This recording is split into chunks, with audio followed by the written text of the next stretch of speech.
How to combine clips in Capcut. Hi everyone, welcome back to another episode. In this video, I'm going to show you the ways to combine clips in Capcut. In order to do it, so first thing first, you want to go ahead and open up the Capcut application. And next thing, you need to go ahead and start a new project. You want to go ahead and start a new project, select the one and click on add.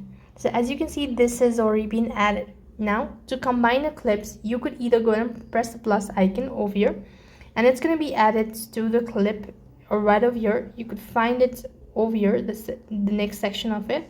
So this is the one. And if you could also go ahead and add the overlay. So go to the overlay at the bottom and click on add overlay. Here one more time, go and add it, and this way you could go ahead and combine clips. You could go and adjust it just by dragging it and adjusting the size, frame, all that.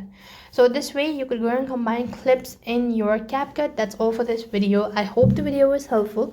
Make sure to like, share and subscribe to our channel. Thank you for watching. See you in the next video.